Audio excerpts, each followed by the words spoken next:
bienvenidos a este nuevo encuentro actual, que vamos a hablar de violencia de género y custodia compartida. Cuando la izquierda llegó, vino con la libertad, la fraternidad y la igualdad bajo el bolsillo. Libertad, fraternidad e igualdad, sobre todo igualdad. La igualdad está muy bien, es justa y necesaria. Nada más justo y necesario que la igualdad entre hombres y mujeres ante la ley. El problema es que algunas de las leyes que plasman la igualdad lo que hacen es convertir la igualdad en revanchismo, en revancha de la mujer contra el varón. Y a veces parece que se cumple aquella frase un poco irónica de Margaret Thatcher que decía: en cuanto se concede a la mujer la igualdad con el hombre, se vuelve superior a él. Hay una serie de leyes que ahora mismo están en el candelero, que han marcado los últimos años en España: la ley de divorcio exprés que impulsó Zapatero y que dejó al hombre en la indefensión absoluta. Posteriormente, la ley de violencia de género, también aprobada por Zapatero, que tiene el inconveniente de que criminaliza al varón por el mero hecho de serlo, lo cual es una injusticia, y que ha resultado ineficaz y además injusta. Entre otras cosas porque ha dado pie a un auténtico negocio, a un negociete de denuncias falsas que ha beneficiado a asociaciones feministas radicales, muchas de ellas vinculadas al PSOE. En Actual hemos publicado mucha información sobre este tema, lo hemos investigado, hemos sido de los pocos medios que ha tocado este tema tan sangrante y tan injusto. No hay que olvidar además que el 87% de esas denuncias no acaban en condena. Después tenemos la ley de custodia compartida, que esta sí que es una ley absolutamente necesaria para paliar un grave problema, para conseguir una auténtica igualdad, una auténtica equidad y también para homologar las distintas leyes de custodia comparada que han salido ya en algunas comunidades. Hace falta una ley nacional de custodia compartida, es una vieja batalla, un viejo anhelo, entre otras cosas para conseguir que se preserve el derecho del hijo a tener un padre y una madre. Se habla muy poco del menor y muchas veces los menores son las víctimas de todo lo que está pasando. Bien, para hablar de estos temas, de la violencia de género y de la custodia compartida, tenemos en este encuentro actual un plantel excepcional de expertos. En primer lugar, tenemos a Carmen Sánchez, presidenta de la asociación Despertar sin Violencia, que es una asociación que ayuda tanto a mujeres víctimas del maltrato como a hombres víctimas de las denuncias falsas, ¿no?, que a veces acuden en los procesos de divorcio. ¿Y a menores? Y a mayores. En menores. Y a menores, por supuesto. De los menores habrá que hablar. Bienvenida. Muchas gracias. Francisco Serrano, juez de familia, era juez de Sevilla, fue inhabilitado por cambiar el régimen de visitas de un menor para que saliera en una procesión. Bueno, en realidad, como él mismo explica en una entrevista, fue inhabilitado por criticar la ideología de género, como creo que le llegó a decir la presidenta del Observatorio de Violencia de Género, ¿no?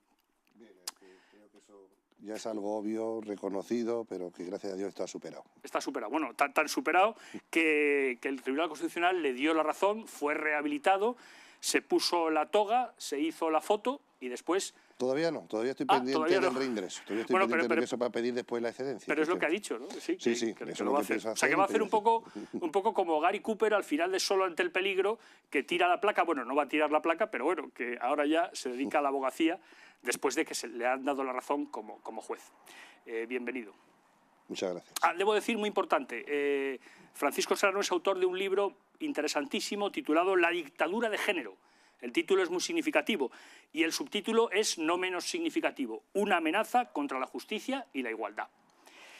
Tenemos también el gusto de tener con nosotros a Fernando Paz, historiador, periodista, escritor, experto también en cuestiones de feminismo en su conexión con el marxismo. No hay que olvidar que detrás de todo esto hay un sustrato ideológico, político, cultural que Fernando Paz conoce muy bien.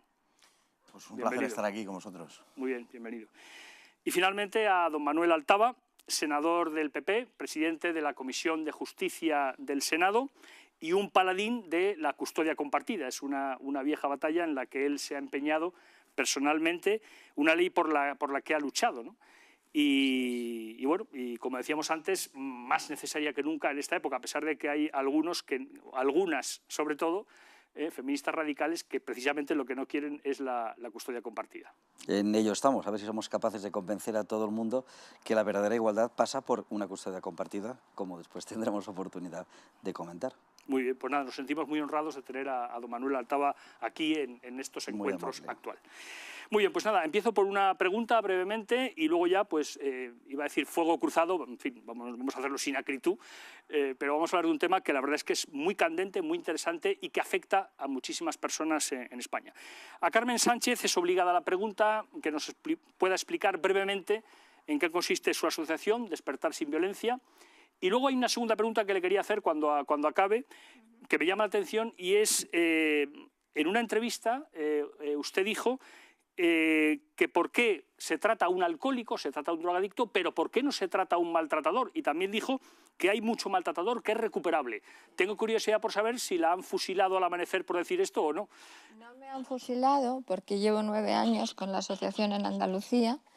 Francamente difícil llevar la asociación 9 años en Andalucía, pero como estoy con papeles acreditada de que soy mujer maltratada, desde el año 75, donde yo tramité mi anulación de matrimonio, y lo conocen porque hay muchísimos políticos de este país que tienen esa documentación, están teniendo mucho cuidado en no meterse conmigo precisamente por eso, porque si no yo ya no estaba allí.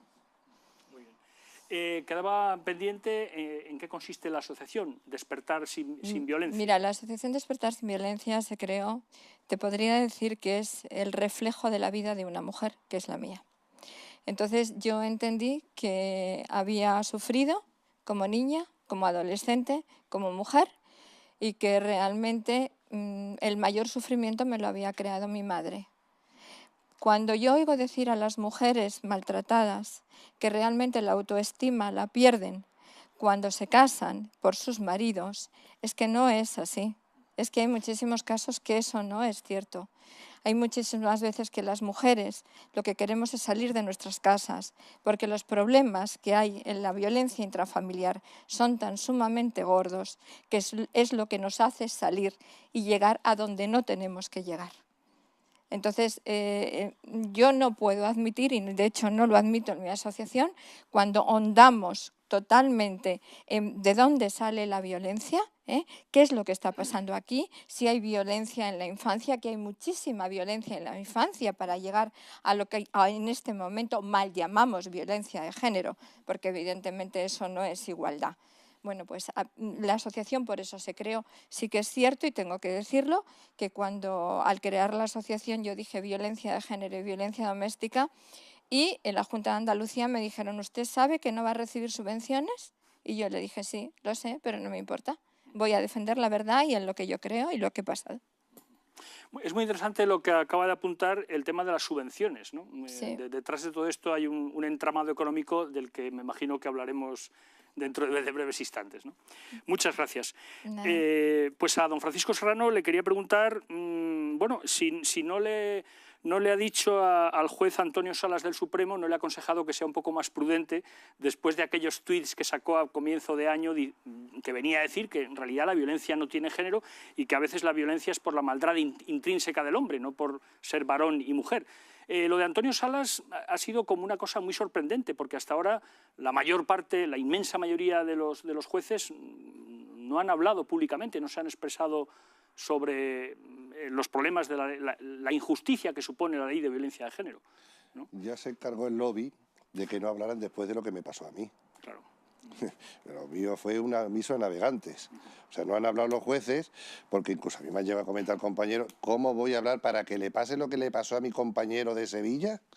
Voy a hablar, porque es que hay muchos jueces que hoy en día están mal formados, están deformados en ideología de género, que eso es grave.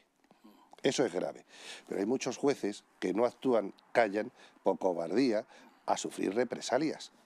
Entonces, lo que le ha pasado, que además he hablado yo con el compañero, con Antonio Salas, he dicho, ¿te explicas ahora hasta qué punto llega esa dictadura de lo políticamente correcto, de que no se puede hablar? Que hay una persecución, que es que en España, que es algo que parece mentira, que esté censurada la libertad de expresión, y que en sentido común no pueda ser ni siquiera expresado y que tú no puedas dar una opinión, además que es una opinión fundada, racional, porque lo otro, lo irracional, lo ideológico, es lo que no tiene explicación posible, que aquí nadie niega que existe un maltrato sobre la mujer, que hay que corregirlo, que hay que atacarlo, que hay que combatirlo con dureza, porque hay que reconocer esa parte de la realidad de la violencia doméstica que hay que combatir y que hay que estar del lado de las mujeres que sufren maltrato y hay que apoyar a esas víctimas. Pero a veces la realidad es poliédrica, no solamente hay tonos grises. Los tonos grises son propios de cualquier dictadura que nos intentan imponer la hegemonía. La libertad es, desde luego, multicolor. Y yo lo que digo, y lo que defendía Antonio, es que cualquier forma de maltrato en el ámbito familiar hay que atajarlo, hay que denunciarlo. Y no solamente es la mujer la que sufre esa violencia, una mujer que muchas veces todavía sigue desprotegida, porque no vamos por la línea adecuada de la auténtica igualdad. La auténtica igualdad, que es la que está reconocida en la Constitución como igualdad de oportunidades. Pero también hay muchas más víctimas, hombres que también sufren esa violencia. El otro día en un programa de televisión, de la televisión vasca, me decía una periodista que ella no conocía ningún caso de un hombre que hubiera matado su pareja o su mujer. Córdoba, el otro día, salió que una señora había matado a su pareja y que había aparecido el cadáver, ahora a los 6 meses descompuesto. ¿Saben cómo venía eso en la prensa del régimen? Una señora ha matado a otra persona. A otra persona. Que era su marido, que era su compañero sentimental. No, no. Lo malo es que estas cosas se intentan ocultar, se intentan acallar. Hay una omertá mediática para que esto no se pueda decir, para que la Biblia de género, esa ideología, que es una ideología perversa moralmente, se imponga incluso por encima del sentido común, como han intentado ahora también represaliar al compañero Antonio Salas, un señor, un caballero, un pedazo de magistrado que sabe de esto y que por lo menos tendrá derecho como yo a opinar y a expresarse. ¿Qué tendría que pasar para que se rompiera esta ley del silencio? ¿O ya le queda poco? Bueno, pues que de momento que hubiera medios de comunicación que se atrevieran a romperla, como es actual, como existen periódicos digitales, como el que yo llevo en Sevilla, que es XYZ. Sí. Pues, periódicos que realmente, medios de comunicación que se atrevan a salir de esa omertá. Pero para eso hace falta también que haya profesionales que realmente sepan qué es lo que está ocurriendo. Porque es que hay, por encima de todo esto, lo que hay es mucha ignorancia y oportunismo, por supuesto, interés económico también, porque la economía al final es la que está llevando a que esto esté totalmente dominado por esos sectores, por esas asociaciones, por esos lobbies de poder económico y mediático. Y detrás lo que hay es mucha ideología y mucho resentimiento y mucho sentimiento de venganza, mucho sentimiento de odio. Como dice Carmen, vamos a superar eso por otra cultura del respeto, del amor entre las relaciones humanas y sobre todo de las relaciones de pareja. Porque mientras no lleguemos a eso, desde luego, ni custodia compartida, ni nada de nada. Nos están llevando al caos, al fin de esta cultura y de nuestra propia civilización. Porque, entre otras cosas, de ese amor y ese respeto se produce después la regeneración demográfica. No va a haber niños que no podamos contárselo. Sí. Muy interesante, don Francisco. Fernando Paz, bueno, está relacionada la pregunta a lo que acaba de decir. O sea, ¿hasta qué punto este tipo de legislaciones movidas por los lobbies feministas no suponen un poco, bueno, está claro que suponen la defenestración del varón? Parece que en el siglo de la muerte del padre, en realidad lo que está muriendo es el varón, está siendo defenestrado, ¿no? Entonces, parece que ¿qué busca el feminismo? ¿El que el varón sea un cero a la izquierda? ¿Por qué? Pues sí, es una evidencia, eso que llaman ellos el heteropatriarcado, ¿no? Es acabar con la preeminencia del varón. Lógicamente, la familia tiene unos sustentos determinados. Para ellos el objetivo es la familia, es acabar con la familia. Ellos creen el feminismo, que a fin de cuentas es un destilado del posmarxismo. Lo que está cierto es que en la familia es donde se incuba todo aquello que ellos odian. Es el amor a Dios por la figura paterna, a través de la figura paterna, que conlleva también un amor a la patria, a la justicia, es decir, a los metaconceptos, por decir así. Y lo que pretenden acabar es justamente con la familia. El modo más directo de acabar con la familia es acabar con el varón. hay un ejemplo que yo suelo poner en muchas ocasiones, que es el de la sociedad camboyana, que se produjo con los Jemeres Rojos, ¿no? Eran probablemente la locura genocida elevado a su más alta expresión. Se calcula que murieron entre 1,7 y 2,3 millones de personas, de un total de 7 millones, ¿no?, de la población. Bueno, los Jemeres Rojos, que fueron unos genocidas compulsivos, sin embargo, castigaban durísimamente los actos de violencia del varón contra la mujer en el seno familiar. Cuando ellos, por ejemplo, asesinaban en masa a niños pequeños, ¿no? Es decir, no era obviamente por un respeto a la vida, ni mucho menos por un respeto a la mujer, ni nada parecido. Era sencillamente porque sabían que erosionando la figura del varón estaba más cerca ese sueño igualitarista, que era el que impulsaba en definitiva el delirio marxista de los Jemeres Rojos, ¿no? Así que el objetivo, con toda claridad, es la destrucción de la célula de la sociedad, que es la familia. Cuando hablamos de la defensa de la mujer, que por supuesto, bueno, yo creo que toda persona normal está en eso, pero no es solamente la defensa de la mujer, es la defensa de la persona. Es decir, lo que rechazamos es la violencia que se ejerce contra cualquier persona. Las cifras hoy de varones muertos bueno, está en torno a las últimas del 2016, está en torno a la tercera parte de todos los crímenes por razón de eso que llamamos, que también es muy interesante el asunto de las palabras, violencia de género, ¿no? Esa mal llamada violencia de género, que empezó siendo violencia doméstica, ha pasado por la violencia de género y ahora ya abiertamente se trata de violencia machista, ¿no? Lo cual nos indica mucho por dónde van las cosas, ¿no?, a través de las palabras. Así que, bueno, enlazando esto con la idea con lo que me has preguntado y con la idea de la destrucción de la familia, digamos que la violencia de género, que en efecto eso que se llama violencia de género existe, esa violencia sobre las mujeres, y lo circunscribimos a ese aspecto, tiene un objetivo determinado. Es un hecho que sucede, indudablemente, pero en las sociedades hay algo que se llama tasa de inevitabilidad. Y es que por mucha batalla que se dé, por ejemplo, contra los accidentes de tráfico, por muchos, aunque lográramos que nadie tomara una gota de alcohol a la hora de conducir, aunque tuviéramos coches que detectaran al conductor que sube habiendo bebido, aunque tuviéramos un policía cada 10 minutos, es igual. Es decir, seguiría habiendo una serie de accidentes. Pues exactamente igual sucede con esto. En una sociedad de 47 millones de personas es una desgracia terrible que mueran 60 mujeres al año, indudablemente. Pero si lo ponemos en el contexto adecuado, en el de las sociedades en las que nosotros vivimos, ese país tan denostado que es España por católico y por machista, resulta que arroja un saldo muy inferior al de los países libérrimos, protestantes y progresistas como son los del norte, como son los países escandinavos. Entonces es para preguntarse si verdaderamente mata el machismo, mata el catolicismo, o a lo mejor lo que está matando es el progresismo, a lo mejor lo que está matando es una deformación a la hora de formar a las personas, a lo mejor lo que está matando es eso, y de ahí el enorme desenfoque de eso que llamamos violencia de género. Bueno, interesantísimo, todo lo que está saliendo en este rato de tertulia. A don Manuel Altaba le preguntamos por la famosa ley nacional de custodia compartida. Básicamente, por un lado, ¿cuál es la situación ahora? ¿Cuál es el mapa? ¿Y qué nos jugamos con una ley como esta, la ley de custodia compartida?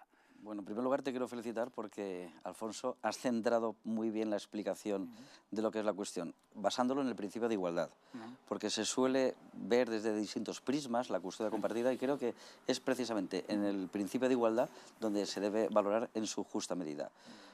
Una ley, una legislación que permite contraer matrimonio a una pareja, le permite casarse y que no le dice nada de cuándo debe tener un hijo, uno libremente se casa y puede tener un hijo cuando quiera, no hay ninguna legislación que le prohíba desde el minuto siguiente de haber contraído matrimonio tener un hijo o esperar un año, esperar 2 años cuando quiera, esa misma ley no puede prohibir dejar de ver a los hijos si hay una separación o un divorcio. Con lo cual, la ley tiene que tener ese principio de oportunidad y valorar el principio de la autonomía de la voluntad de las partes a decidir a tener un hijo, los cónyuges en ese momento, o así hay una separación o un divorcio, a poder tenerlo exactamente igual a cómo hasta en ese momento se estaba produciendo la guarda y la crianza de los mismos. La custodia compartida también creo que se debe abordar entendiéndose que hay una confusión, y a veces por los profesionales jurídicos, de lo que es patria potestad y guarda y custodia.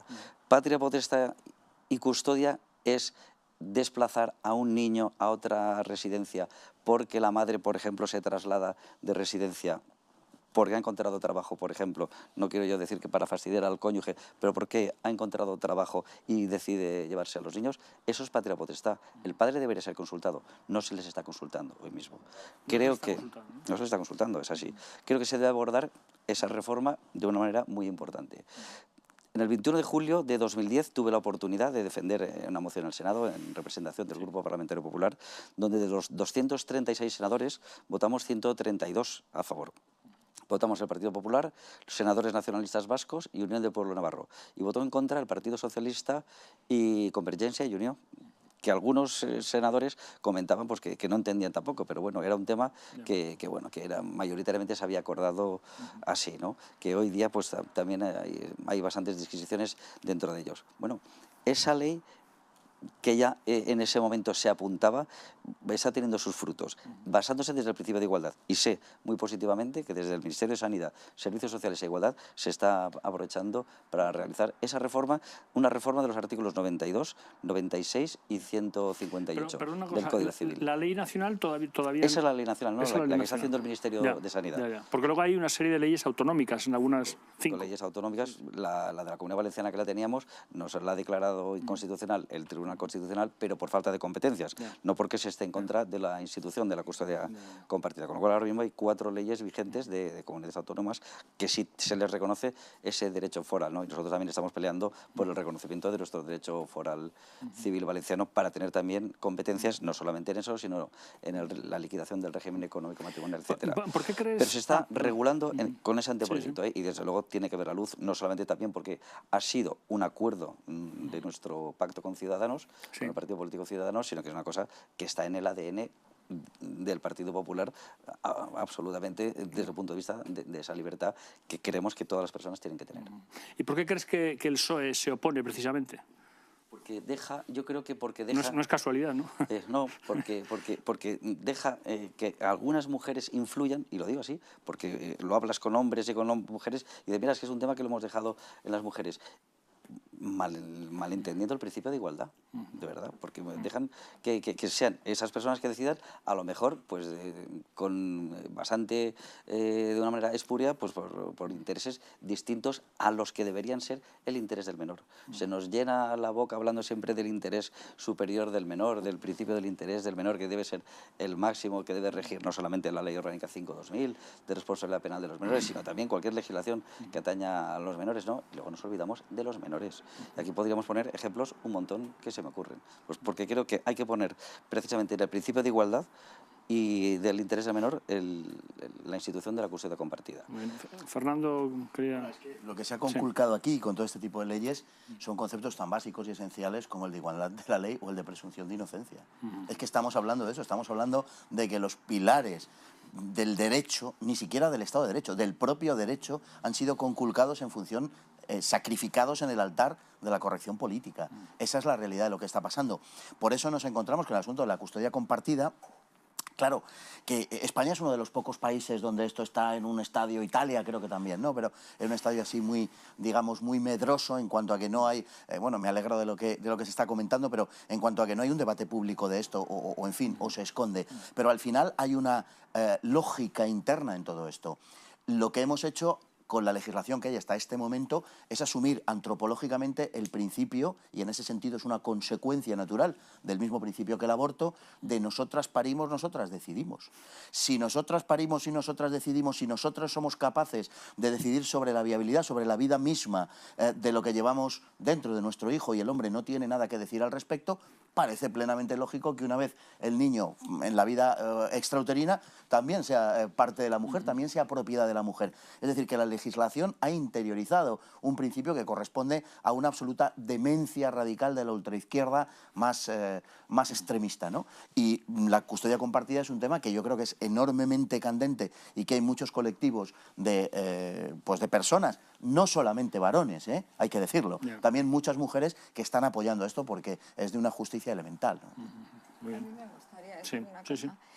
Yo creo que una mujer no es solamente madre por traer un hijo al mundo y por engendrarlo. Yo creo que la mujer donde realmente demuestra que es madre es cuando no hace daño a sus propios hijos. Ahí es donde demostramos realmente que somos madre. Exactamente. Exactamente. La utilización del menor yo cada día la estoy viendo más en la asociación por hacer daño a los padres. Incluso acompaño a los padres a los colegios a recoger a los menores y veo como no les dejan a los niños. Veo a esos niños llorando, llamando papá, papá, papá y no les dejan irse con papá. Eso es constante y verdaderamente tengo que decir, y me gustaría que ustedes me contestaran, ¿dónde está el derecho? ¿Dónde empieza y dónde termina en una custodia compartida, que es lo lógico en este país y que hace muchos años que la deberíamos de tener, cuando a un hombre le tienes enfrente y le dices, ¿venís de mutuo acuerdo? Y te dice, no, quiero la custodia compartida de mi hijo. Y lo primero que le tienes que decir es, ¿sabes que vas a ser denunciado por violencia de género? ¿Ustedes se creen que hay derecho a todo esto? No, no, señores. Yo veo a muchísimos hombres llorar, a muchísimos. Hombres que se quedan sin casa, hombres que se quedan viviendo en coches, hombres que les ha tenido que ayudar mi asociación para que pudieran pagar las pensiones a sus hijos, porque no podían pagarlas para que no les metieran en la cárcel. Es injustísimo lo que está pasando en este país. Y da la casualidad de que luego hablas con estas mujeres progresistas, estas mujeres que son las que están metiendo todo esto, y me da vergüenza, de verdad se lo digo, siendo mujer maltratada, ver que las asociaciones estén vinculadas a partidos políticos. Me da verdadera vergüenza. Una asociación jamás tiene que tener una vinculación política. Las mujeres tenemos que defender nuestros derechos, pero creo que en este momento hay un revanchismo de una memoria histórica de hace 80 años, cuando Victoria Kent y Clara Campoamor empezaron ellas mismas a defender los derechos de las mujeres, porque no los tenían. Y parece ser que España, por parte de la izquierda, nunca puede vivir sin tener una memoria histórica, siendo por una manera o por otra. ¿Qué pasaría si en este momento se hunde el Partido Socialista? ¿Qué ocurriría en este país? Se nos van las feministas, porque claro, otro apoyo no van a tener. Pero lo que realmente, Podemos, ¿no? lo que me llama la atención, bueno, eso ya es el colmo, lo que me llama la atención es el Partido Socialista saca la ley. Yo tengo un WhatsApp, el cual puedo decirlo muy alto y muy claro, del señor López Aguilar, en el cual me felicita por haber tomado la decisión en mi asociación de defender a hombres, mujeres y niños. ¿Por qué? El autor de la ley. El autor de la ley, y yo lo tengo ahí.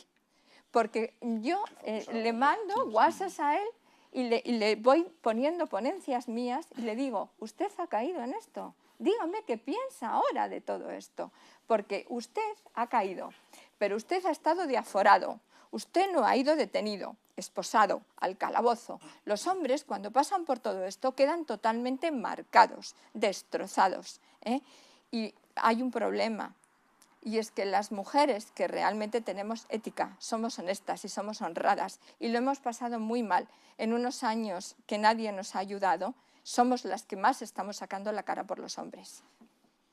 Esto es la verdad y esto hay que decirlo. Tengo muchísimas mujeres, muchísimas compañeras que han pasado por esto y somos las únicas que estamos levantando la voz diciendo que esto no lo queremos y que no nos sentimos representadas por este tipo de mujeres. Nos parece vergonzoso y lamentable. Bueno, pues para esas mujeres, vosotras sois las traidoras a la causa feminista de la igualdad, porque este es el país del todo al revés. O sea, que quien defiende la desigualdad más sangrante, ellos van diciendo que quieren la igualdad. O sea, es la mentira, la hipocresía, ese juego de las palabras, ese neolenguaje que se han inventado para ir con la mentira y el engaño, propio de cualquier dictadura, precisamente la manipulación. Os dicen que son unas mentirosas y unas embusteras, unas traidoras, cuando realmente ellas son las que están defendiendo la verdadera causa de la mujer. Porque ellas, como Carmen, son mujeres que se sienten orgullosas de ser mujeres. Ese falso feminismo, ese radicalismo de género, se avergüenzan de la propia condición femenina, se avergüenzan de la maternidad. Hay que ver nada más que Simone de Beauvoir escribió un libro que se titulaba El segundo sexo. Se avergonzaba y decía que lo peor que le podía ocurrir a una mujer era la maternidad y que una mujer era un hombre con un sexo molesto, con un cuerpo molesto, que era una servidumbre. Sí, para mí cuando me dijeron que yo no me censuraron en alguna conferencia porque no estaba preparado en perspectiva de género, ¿qué hice? pues prepararme en toda esa filosofía, desde Simone de Beauvoir a toda esa chusma que realmente está detrás de toda esa ideología, esa perspectiva de género. Hoy en día, la mujer tiene que estar orgullosa de ser mujer y en un plano de igualdad de oportunidades, que es lo que hay que fomentar. Y si en un plano de igualdad de oportunidades hemos de conciliar vida laboral y doméstica, hemos de promocionar precisamente el modelo de custodia, de corresponsabilidad, que es a nivel europeo, como se habla de corresponsabilidad parental, que precisamente es mejor para que la mujer pueda superar el techo de cristal de la maternidad. ¿Y cómo? Haciendo partícipe al padre también de sus obligaciones y de su contribución en el cuidado, en la educación, en la crianza, porque el padre también tiene más que un derecho, porque hablamos del padre que pide la custodia. El padre lo que pide es recuperar lo que antes tenía, como ha dicho Manuel. Yo quiero recuperar a mis hijos, igual que cuando vivíamos juntos, conciliábamos vida laboral y vida doméstica. Es bueno para esas mujeres, es bueno para los niños y es bueno también para esos padres que están implicados y no quieren ser padres periféricos, protectores, procreadores, al más puro estilo neandertal, de pagar pensiones. Para eso sí, para eso que quede el padre. Eso hay que superarlo, porque eso sí que es decimonónico, eso sí que es reaccionario. Entonces, lo que hay que decir también, custodia compartida es más preferente, porque hay que invertir. Ahora mismo la custodia compartida, como está en la ley, no habrá custodia compartida salvo que se demuestre que la custodia compartida es el mejor modelo para el niño. No, vamos a ir al revés. La custodia compartida será el modelo preferente salvo que se pruebe que es perjudicial para el niño. Porque si un modelo es perjudicial para el niño, entonces estaríamos perjudicando al propio menor. Pero la custodia preferente no es la exclusiva que nos están intentando vender desde esas asociaciones, que es lo que se está vendiendo. No. Cuando un padre no pueda, una madre no pueda, no quiera o no tenga capacidad, a lo mejor el modelo de custodia compartida no es el mejor. Es el beneficio del niño, como en muchos otros casos están demostrando. Caso del matrimonio gay, por ejemplo. Lo que se está buscando no es el beneficio del niño, o en otras cuestiones relacionadas con transgénero y con toda la ideología de género. Claro que no, a los niños se los está utilizando como cobayas. Se los está utilizando para hacer experimentos, literalmente. El experimento de John Money. El experimento de Money, donde el chaval acabó suicidándose. Claro, pero también os digo una cosa, a los niños se les está utilizando porque en este momento tenemos una ley integral de violencia de género que permite que se esté utilizando a estos menores. Porque si esa ley no estuviera así y fuera una ley intrafamiliar, a los menores no se les estaría utilizando. Por lo tanto, algo está fallando en esa ley. Nosotros tenemos una ley desde el año 2004, estamos en el 2017. Cuando yo tuve la reunión con Fiscalía General del Estado, yo les dije, están equivocados, van a haber muchas más muertas. Y me dijeron, ¿por qué? Y les dije, por una razón muy sencilla. Ustedes lo que están haciendo es acorralar al hombre, están generando mucha más violencia en la calle. Y eso no se están dando cuenta. No hay derecho. Entonces, ¿qué estamos haciendo con el menor? Evidentemente, el perjuicio hacia el menor es brutal. Pero yo me sigo preguntando, custodia compartida, por encima de todo. Claro que sí. ¿Cómo solucionamos el tema de que un hombre, inmediatamente que pida la custodia compartida, no sea denunciado por violencia de género? Porque es sistemático. ¿Cómo se come todo esto? Bueno, es que eso se puede... Bueno, y no soy el más indicado para responder a eso. No hay forma de evitar eso. Ese es un mecanismo perverso que se aplica constantemente. Y no hay forma de paliarlo. O sea, por promedio de la ley, pero si es que decía un apunte y me parece que es sumamente interesante el punto de vista jurídico, además en este caso particularmente, pero un apunte solamente a lo que se acaba de comentar. Efectivamente, este tipo de leyes lo que fomentan es un aumento de los casos que teóricamente tratan de paliar. Justamente eso. Y eso es así hasta tal punto que el acoso al que se ve sometido el varón no solamente ha incrementado el número de ese tipo de acciones, sino también los suicidios a los hombres. Que es un dato que se hurta desde la Administración. El Instituto Nacional de Estadística ha retirado el dato del estado civil por edades de suicidio. El suicidio se produce, el tramo por edades donde más se produce es en varones, que generalmente es 3 veces más que a la mujer, en varones entre los 45 y 49 años. Y las estadísticas del Instituto Nacional de Estadística, hasta que anduvo por allí Leire Pajín, mostraban el estado civil. Y entonces era sorprendente cómo el estado civil, cuando era el estado civil divorciado, que incluía estar en proceso de divorcio, la cifra se multiplicaba por 6. Claro, evidentemente la deriva era brutal, ¿no? Estadísticamente. En el caso de la mujer el divorcio producía una duplicación de los casos, pero en el caso del hombre se llevaba a multiplicar hasta por 6. En esa franja entre 45 y 49 años.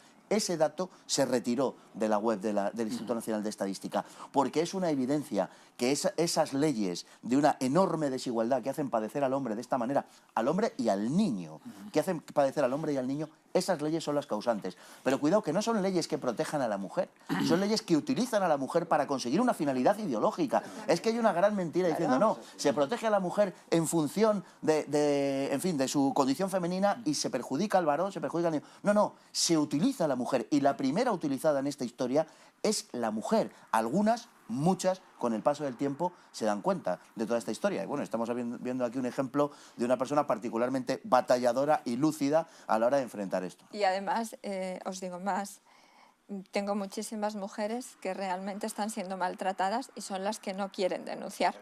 Claro. Entonces, realmente a quien estamos perjudicando es a la verdadera mujer maltratada. Eso es muy interesante. O sea, la verdadera maltratada muchas veces no quiere denunciar. No, luego muchas veces no, casi siempre. Luego la que denuncia siempre, a lo mejor no es la verdadera maltratada. Bueno, no lo sabemos, mira, nosotros no en todo. Nosotros en la asociación, por ejemplo, yo jamás utilizo, y eso con los voluntarios que llevo detrás, jamás utilizamos en cuanto entran por la puerta el vete y denuncia. Para nosotros eso no existe. Si no es que sea una mujer que venga, bueno, pues que le han dado una paliza tremenda, que veamos que tenga un riesgo de muerte tremendo, que la puedan matar. Jamás, jamás, señores. ¿Por qué? Porque el vete y denuncia a una mujer que está maltratada y que está emocionalmente enganchada a su maltratador es como echarla a los leones. Porque no hay medios suficientes para que a esa mujer no le pase nada. Entonces, cojamos a esa mujer o cojamos a ese hombre, vamos a tratarles como hacemos en Despertar sin Violencia, estudiemos de dónde viene ese maltrato, si hay un problema en la unidad familiar, que los niños nos están diciendo muchas cosas que los padres no dicen, y hagamos el favor de ver si todo esto está pasando porque los dos han tenido problemas en la infancia. Y de esas carencias de la infancia ha llegado todo esto.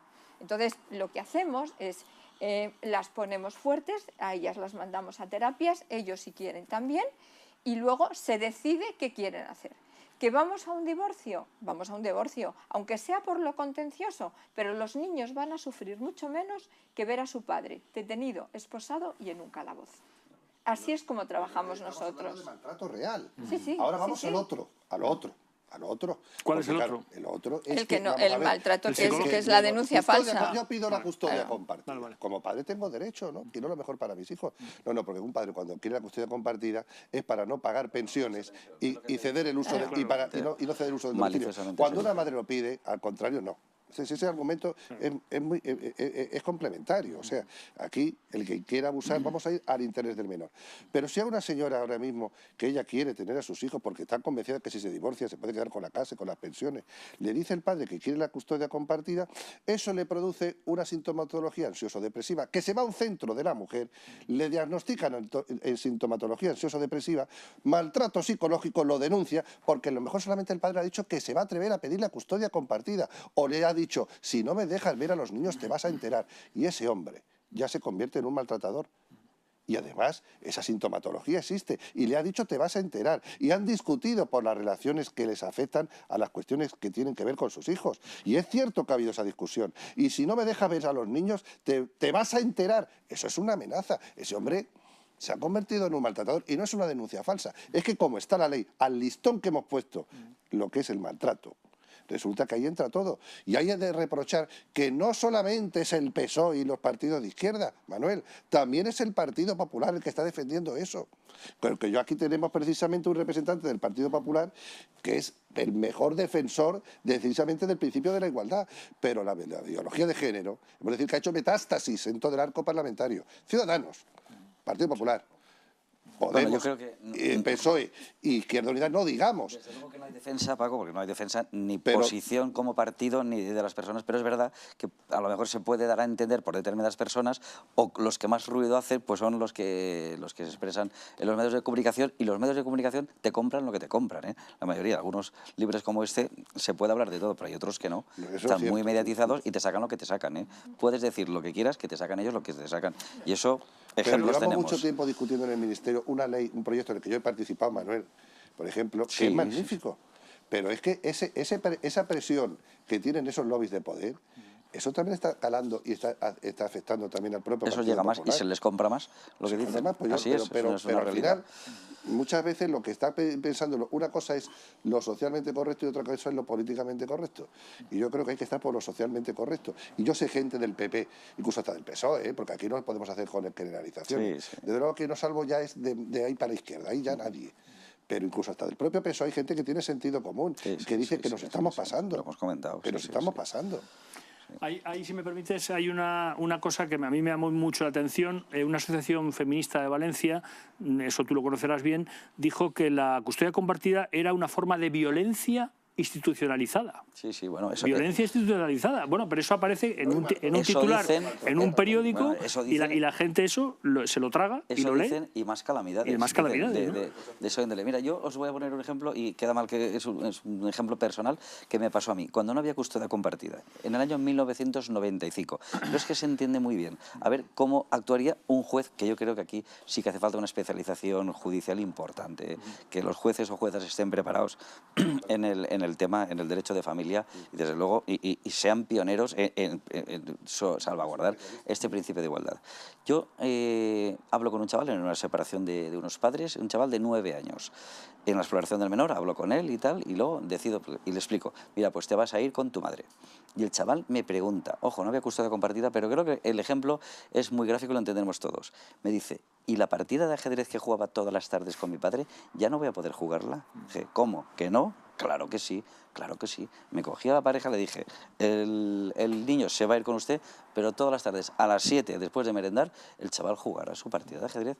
El interés del menor era eso, o sea, que sus padres se separaran, el chaval no lo entendía. Se podían separar perfectamente, pero el chaval era el que no que se podía mermar su situación instaurada hasta ese momento, porque luego en el colegio, pues con sus amiguitos, él hacía sus partidas de ajedrez y quería estar preparado haciendo ajedrez. Quiero decir, eso es lo que hay que pensar. Y esas asociaciones feministas o cualquier persona tiene que pensar precisamente no en asegurarse la vivienda, no en asegurarse la pensión, no en asegurarse pues, un determinado afecto. Tiene que pensar en el interés del hijo, que el hijo tenga esa formación integral. Y esa formación integral se consigue estando el padre y la madre. Y que el chaval o la niña tengan el referente del padre y de la madre, que ambos son muy importantes. Cuestión de vinculación, los afectos, la calidad incluso muchas veces por encima de lo que es lo cuantitativo. Y Claro. los niños lo que quieren es vivir con su padre, que no se separan. Un divorcio no supone la ruptura del niño con su padre y con su madre. Y decías, Alfonso, que cómo se podría evitar, ¿no? Todo esto. Yo soy partidario de una cuestión que quiero ponerla en el tapete, porque así lo he hecho de manifiesto en el Ministerio, y les he dicho que lo recapaciten, porque creo que tenemos que evolucionar hacia ahí. En el contrato prematrimonial. Creo que la llave de todo está en el contrato ¿Qué es el prematrimonial. contrato prematrimonial? Para que lo... Ahora te explico. Más allá de las capitulaciones matrimoniales, donde Sí. tú puedes pactar pues, el reparto de bienes, ¿no? Un contrato prematrimonial que pasa por reconocer las consecuencias futuras de la ruptura. Si hay una separación o un divorcio, vamos a decir cuáles van a ser esas consecuencias futuras de nuestra ruptura. Lo que tiene el derecho anglosajón. El derecho anglosajón sabe que si se casan, si se separan, las consecuencias que va a haber. Y es que eso es muy importante, porque si en el momento que nos casamos, y ojalá sea para toda la vida y nos funcione bien y nos queramos muchos y tengamos unos hijos la mar de hermosos, vamos a prever ya las consecuencias futuras de nuestra relación, pues oye, a lo mejor uno se lo piensa, porque claro, si lo que me va a pasar después es que voy a perder la vivienda, voy a perder el apartamento, voy a perder el coche, voy a perder a mis hijos, voy a perder todo, pues a lo mejor no me caso, o no me caso contigo, no me merece la pena casarme contigo si me va a pasar eso. Sin embargo, si lo firmamos, oye, que aquí nos casamos por amor, nos pasamos porque queremos vivir toda la vida juntos. Ojalá nos dure toda la vida o que nos duren los años que nos dure, pero si no, que no nos vamos a estafar, que no nos vamos a engañar unos a otros. ¿De acuerdo? Pero, Eso Manuel, creo que tiene que estar muy claro en el momento previo a contraer el matrimonio. incluso yo te diría más, yo creo todavía que incluso los catalanes lo han hecho muy bien. casarse con separación de bienes, porque están viniendo muchísimos problemas cuando te divorcias por el tema de las casas, los coches, los bienes, las empresas. Pero fíjate, Sí, pero más allá- pero es que eso- si tú no obligas, la gente no lo hace. Pero Carmen, más allá de eso, si luego vas al juez, el juez te puede decir, oiga, que la propiedad es suya, que la propiedad nadie la discute que es suya, pero la vivienda para ella. Porque la vivienda, el uso y disfrute, ella se queda con los niños y ella se queda... no sirve de nada, ¿no? O sea, lo importante es que acordemos en un contrato prematrimonial para quién va a ser la casa, o si la vamos a tener que vender, en el caso de que tengamos una casa o que tengamos hijos, y que los niños no van a ser para ti ni para mí, o que nos vamos a hacer un reparto equitativo de tiempos, de obligaciones. Creo que está siendo muy avanzada en ese sentido también, de no permitir situaciones de abuso en el uso del domicilio, incluso en el tema de la custodia compartida. En el proyecto que ha ido del año 2015 de Relaciones Familiares del País Vasco, que ha sido además a propuesta legislativa popular, se recogen todos los criterios que está recogiendo el Tribunal Supremo para establecer lo que es los criterios preferentes en interés del menor para la custodia compartida. Claro. Y ahí está, si es que simplemente eso es poner en razón la lógica, el sentido común, y viendo que los niños no son propiedad ni del padre ni de la madre, que si se separan, se han conciliado vida laboral y doméstica, les estamos obligando en igualdad en la relación de pareja. Cuando se separan, lo mejor para esos niños es que sigan teniendo una vinculación afectiva con su padre y con su madre, y ocultando muchas veces lo que yo les llamo custodias compartidas encubiertas. Porque muchas veces yo estoy pidiendo modificaciones de medidas, que el niño duerma una noche más con su padre, o 2 noches más cuando el niño, cuando está con su padre o con su madre, es en las horas diurnas. La función de garante, por las mañanas, ¿quién las tiene de los niños? Pues tiene el colegio. Los niños por la mañana la custodia tienen colegio. Y por las tardes, si están los niños con su padre o con su madre, alternativamente, ¿qué más da quien duerma? Si los niños por la noche, salvo cuando son lactantes o son pequeñitos, por la noche los niños no dan problema ninguno, no generan gasto. Entonces, pero eso sí, que el niño duerma una noche más con su madre o con su padre para que no se considere que eso es custodia compartida. Así mantengo la pensión y mantengo también el uso del domicilio. Si el niño duerme la noche del martes al miércoles y del jueves al viernes, resulta que eso ya entonces está equilibrado. Pero está equilibrado no, porque ya el padre lo ha recogido del colegio y lo ha dejado en la casa de su madre a las 10 de la noche. Y cuando lo deja a las 10 de la noche ya cansado, ¿por qué no lo va a bañar y le va a dar de cenar el niño? Y va a jugar su partida de ajedrez y se va a dormir con su hijo esa noche su padre. Claro. Cuando por la noche ya, si lo lleva a casa de su madre, simplemente es para justificar con esa custodia, que llamamos malamente exclusiva, intereses espurios de contenido económico, como es el domicilio, y es el tema de la pensión. Seamos ya un poquito de inteligentes, porque es así. Y muchas veces yo he conseguido que ustedes compartan, mire, dígale que yo quiero estar más con mi hijo y que le voy a seguir pagando lo mismo. Entonces no hay problema. ¿De quién está el egoísmo entonces? Quería preguntar, hay un tema de fondo, no sé quién me querrá contestar, y es hasta qué punto la ley de divorcio exprés, ya que todas las leyes tienen un efecto pedagógico, no generó una cultura rupturista, ¿no? Porque claro, se daban enormes facilidades para romper un matrimonio, ¿no? Cosa que antes no existía, ¿no? Es mucho más difícil darte de baja de una telefonía móvil. Claro, por ejemplo. Entonces, ¿hasta qué punto hay una conexión entre aquella ley, la ley de violencia de género, la hay, no la hay, o es una conexión ideológica?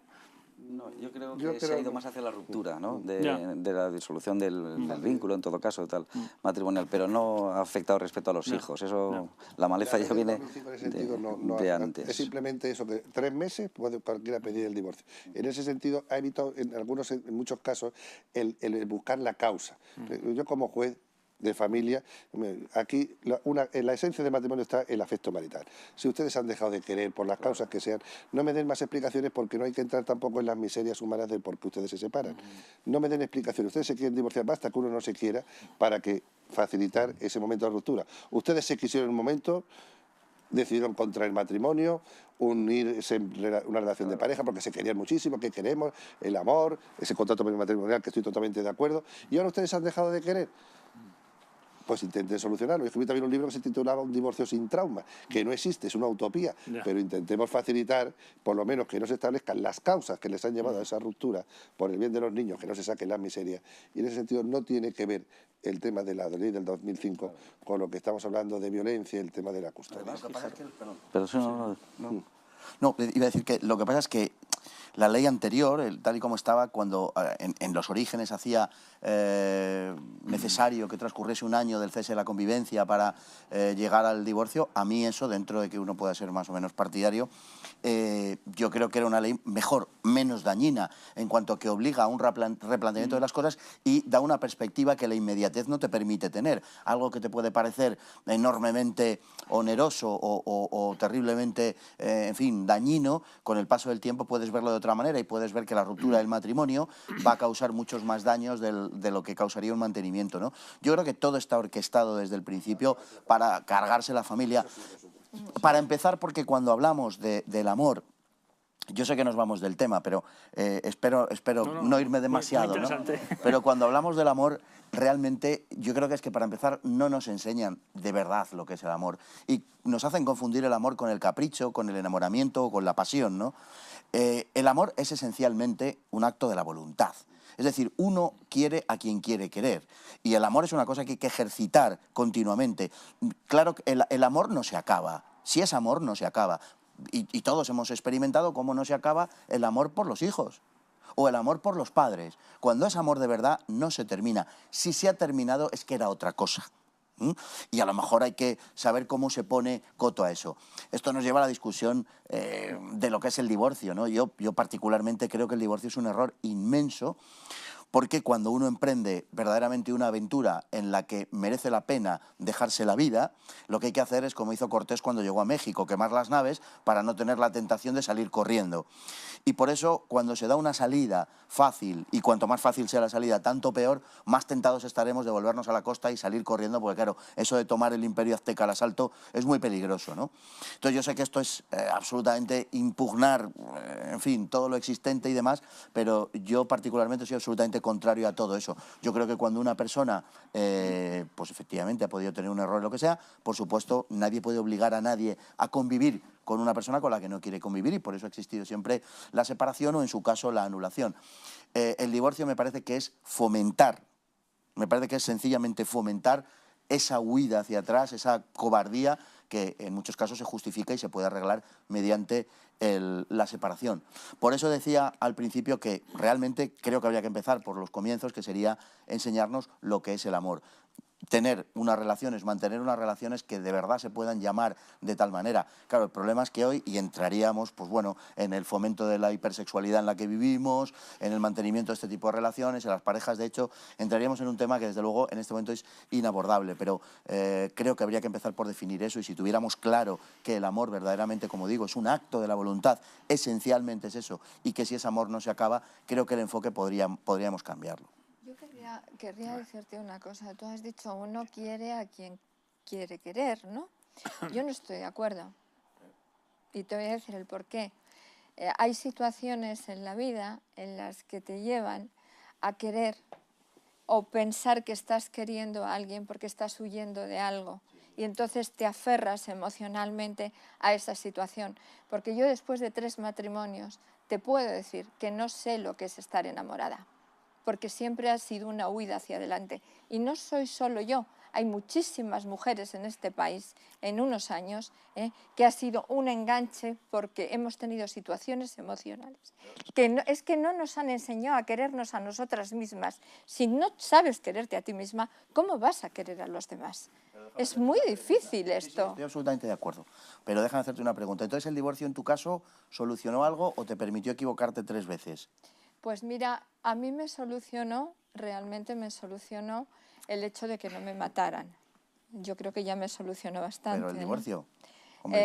Primero fue la anulación, porque eran unos años en que no existía el divorcio. Yo me casé 2 veces por la Iglesia.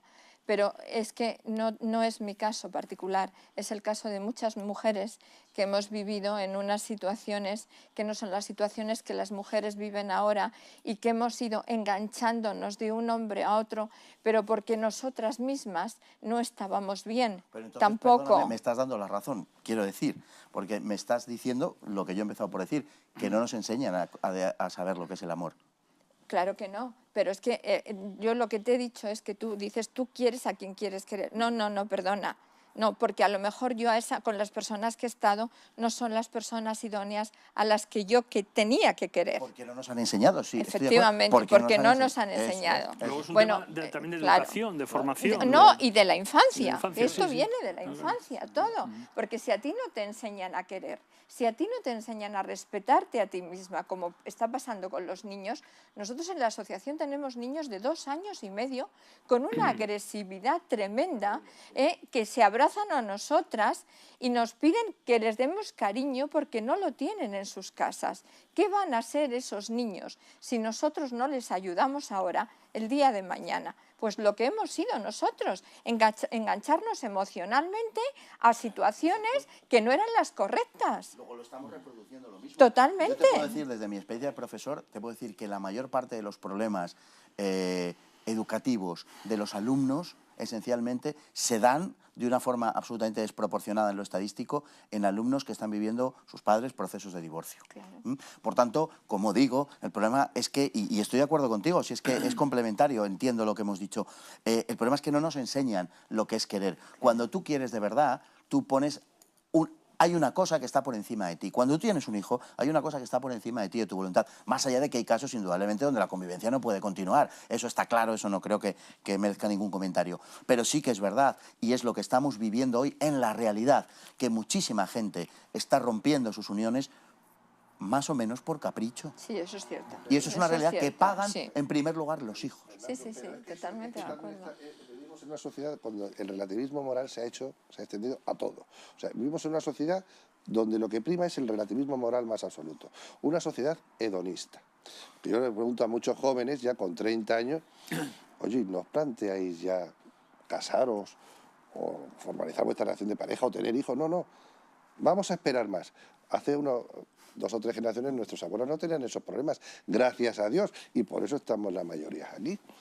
Porque esos problemas no nos los tenían nuestros abuelos. Una sociedad hedonista, donde además tenemos cada vez menos resiliencia al fracaso y a resolver los problemas que plantea una relación familiar que supone entrega. Estoy completamente de acuerdo con el hecho de que ahora mismo todo esto está esa finalidad de que es destruir la familia. Sí, claro. Pero claro, lo que habría que educar a nuestros hijos, a los jóvenes, es precisamente en esos valores que van desapareciendo. El sacrificio, el esfuerzo, el amor, desde pequeños, porque seguro que entonces van a tener más capacidad de sufrir, más resiliencia, más capacidad de poder saber que una relación familiar supone que mis derechos están limitados en la medida que los derechos del otro, que conviven en un espacio reducido, también merecen ser respetados, y eso no lo tenemos. Oye, vamos a ir, la pasión. Sí, porque de momento aquí esto es muy bonito, fin de semana, y vamos que nos vamos. Y eso es lo que hay. Esta gente de hoy en día, nosotros no sabemos sacrificarnos como hacía 40 años se sacrificaban nuestros abuelos, sí, claro, y tenían familias de 8 o 10 hijos con unos reducidos ingresos económicos, y al final tenía que trabajar esos padres por la mañana, por las tardes y por las noches. Hoy no tenemos, tenemos que tener las hipotecas, empezar por ahí. Entonces lo que tenemos que hacer precisamente es empezar a educar en igualdad y en valores, que es que no se está educando ni en igualdad ni en valores. Y una sociedad hedonista, una sociedad que no tiene resiliencia, una sociedad en donde hombres y mujeres, en ese concepto marxista que hemos pasado de la lucha de clases a la lucha de sexos, es que dentro de 25 años lo que no vamos a tener ya es futuro, es que no vamos a tener demográficamente no nos vamos a poder tener futuro ninguno. Esto va a ser una sociedad islámica probablemente, como lo va a ser el resto de Europa, donde el relativismo moral precisamente se está cultivando hasta sus extremos más sangrantes. Al final nos vamos a buscar lo que nosotros mismos nos estamos provocando. La ruina. La ruina. La ruina. En ese desarrollo argumental que estáis poniendo Fernando, Francisco y también Carmen, estoy absolutamente de acuerdo. Fijaros, decías el divorcio express, ¿no? La legislación ha contribuido mucho a relativizar las cosas, muy negativamente. Si el matrimonio antes era una institución que estaba preordenada para la procreación, y así más o menos se estudiaba y para eso era, la propia legislación ahora lo ha relativizado muchísimo. Tanto que ahora el único interés es el que tienen los cónyuges, se pasa de ese interés para la procreación a un interés de que, oye, de que queremos estar juntos o no. Con egoísmo además, porque a lo mejor quiero estar contigo o no quiero estar contigo. ¿Por qué? Pues porque, mira, porque ya me he cansado de tenerte, porque a lo mejor no hay amor. Con lo cual, la propia legislación ha favorecido a modificar ese interés, el interés de la institución. La institución por sí mismo tenía antes un sentido, que ahora el sentido es, de una manera egoísta, el que queramos estar juntos. Y la legislación, lo que se ha preocupado también, solo ha evolucionado en un sentido, en la relativización de la institución y, por otra parte, en la capacidad para admitir el consentimiento, para tener el consentimiento. Antes, en matrimonio civil estamos hablando, aparte del canónico o de las instituciones religiosas que haya, ¿no? El matrimonio civil solamente se podía prestar consentimiento ante el juez. Después se abrió la posibilidad ante el alcalde. Y ahora ya, a través de la ley de jurisdicción voluntaria, ante los notarios. Con lo cual, el Estado ha ido abriendo esa posibilidad de prestación del consentimiento ante distintos fedatarios. Pero lo que no puede modificar es lo que se pretende. Oiga, el amor filial no se ha roto, que yo tengo un hijo, que lo he querido libérrimamente tener, y por eso usted no me puede privar de tenerlo con él. Con lo cual, esa legislación no puede relativizar las cosas como pues se ha hecho recientemente, y la última con el 2005. Bueno, perdona, sí. Os preguntaría una cosa. ¿Qué partido político va a ser el que realmente le va a poner el cascabel al gato y se va a meter con la ley integral de violencia de género? Pregunta incómoda. A mí me gustaría saberlo porque, claro, como siempre hablamos de votos comprados por parte del Partido Socialista, me llama mucho la atención que ha habido otros partidos, pero que tampoco se han metido con esto. Entonces, hombre, la indignación de muchas mujeres y de muchos hombres, muchos colectivos que ya estamos ahí diciendo, por favor, ya está bien, que parece que contra las feministas no se puede meter nadie porque ahí hay un montón de votos, ¿eh?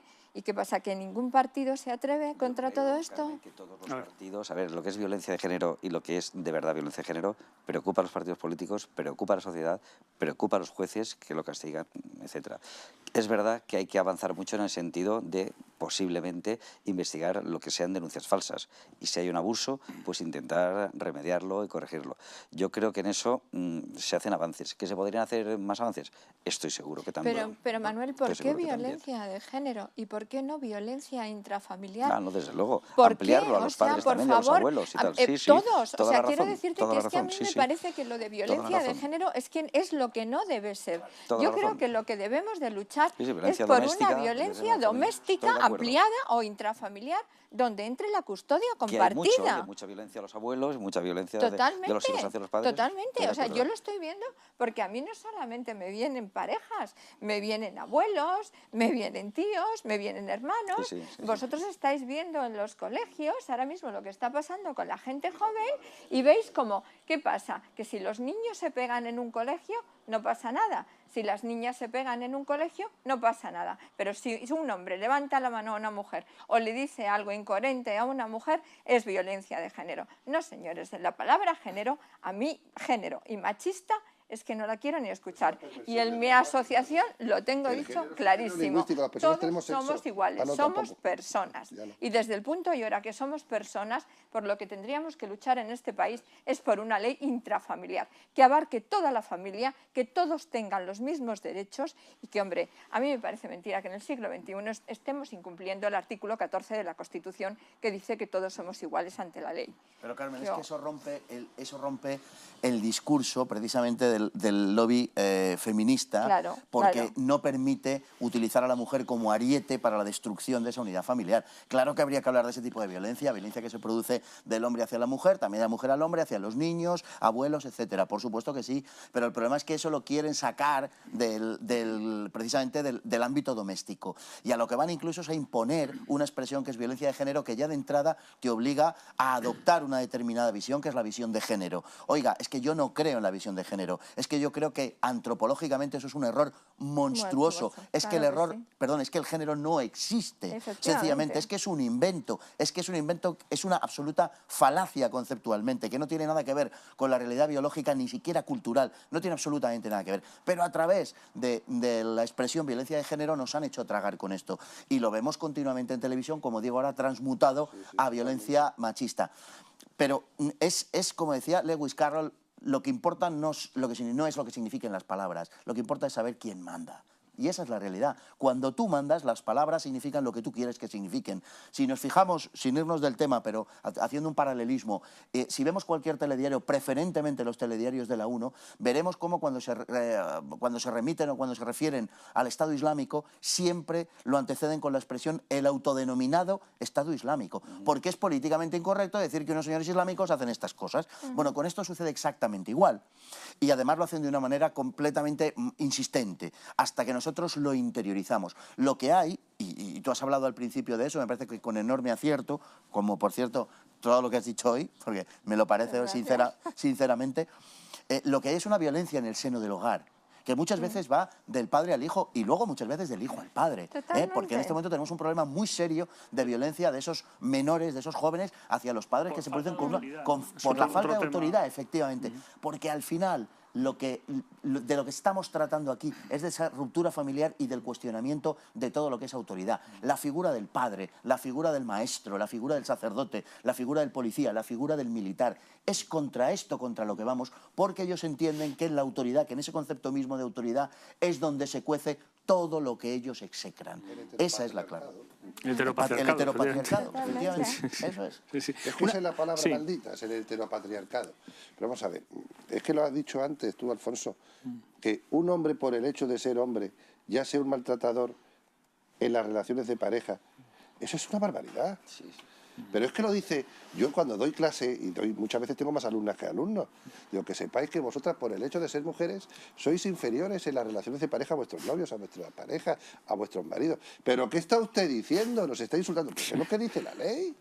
Porque lo que es violencia, lo que se llama violencia de género, es cualquier violencia física o psíquica que ejerce el hombre sobre la mujer como manifestación de la situación de discriminación, desigualdad y relación de poder del hombre sobre la mujer. O sea, ¿cómo? O sea, significa, con ese adverbio se está diciendo que siempre, que en cualquier caso, la mujer, por el hecho de ser mujer en la relación de pareja, es inferior al hombre. Y eso es insultante. No solamente indigno para el hombre y perjudicial y discriminatorio para el hombre, es insultante para la propia mujer a estas alturas.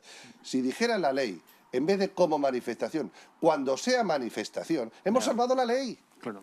Claro. ¿No estabas preguntando cómo salvamos? Pues joder, pues simplemente con un adverbio. Vamos a cambiar el como manifestación cuando sea manifestación. Porque claro que hay casos machistas de discriminación y desigualdad, como el caso que sufrió Carmen, que hay que proteger a esas mujeres adecuadamente con los recursos y los medios adecuados.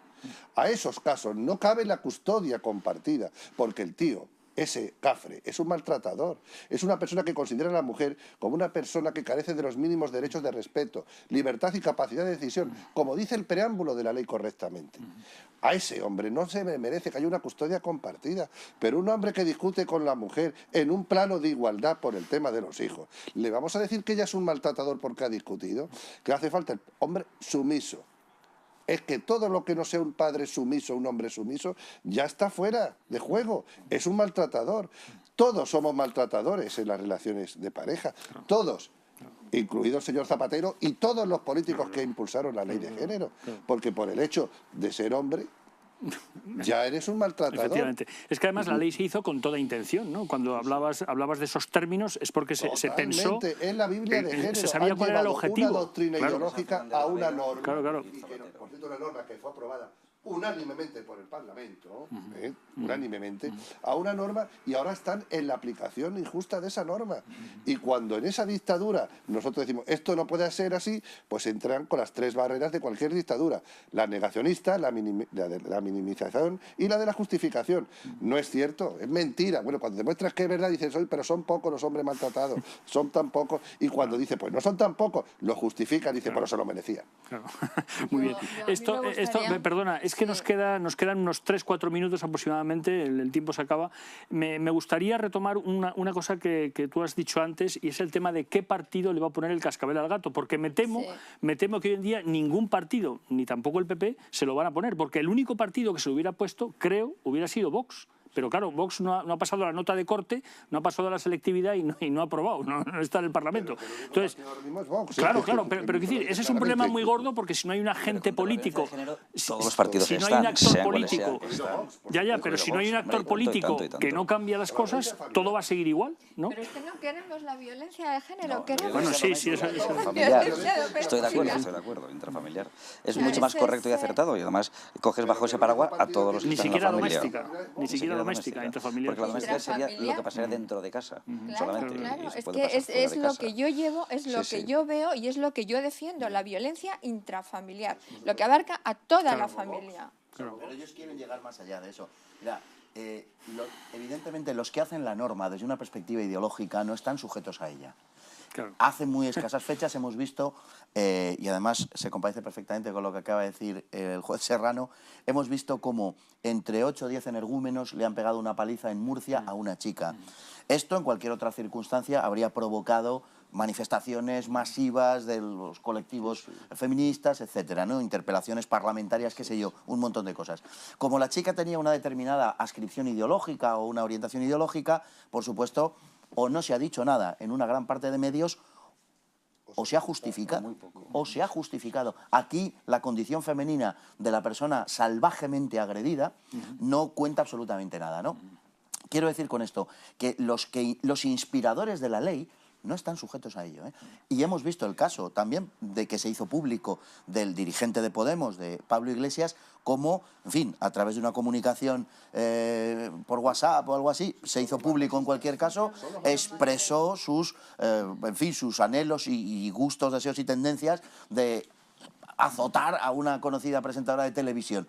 Bueno, esto hubiera producido un efecto semejante si hubiera pertenecido esta persona a otra parte del espectro ideológico, pero ellos tienen como en el caso absoluta, de Trump. No. Como en el caso de Trump. Bueno, absoluta bula, ¿no? Sí. El caso de Trump que tú traes aquí, un desafortunadísimo comentario que puedo dar fe de que no es el único hombre en la historia de la humanidad que ha hecho, un desafortunadísimo comentario que hizo Donald Trump, que se estaba enfrentando a una señora cuyo marido sí que llevó a cabo vergonzosos actos y además de abuso de superioridad sobre personas que estaban en un evidente plano de inferioridad, porque las relaciones que se pueden establecer entre una becaria y el presidente de los Estados Unidos yo creo que sí tienen una cierta diferencia, ¿no? En cuanto al poder de cada cual. Claro. Bueno, pues estamos esperando todavía las manifestaciones al respecto, ¿no? Entonces es evidente que aquí depende de quién lo haga, no depende de lo que se haga.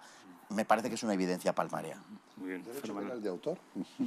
Exactamente. Muy bien, pues nada, tenemos que despedirnos. La verdad es que ha sido una tertulia interesantísima. Yo creo que es de las que más elementos de juicio y más argumentos ha aportado de las últimas que hemos tenido en los encuentros de actual. Es un tema inabarcable, o sea que nos daría para horas y horas, pero bueno, en otra ocasión pues podremos volver a estar con todos ustedes.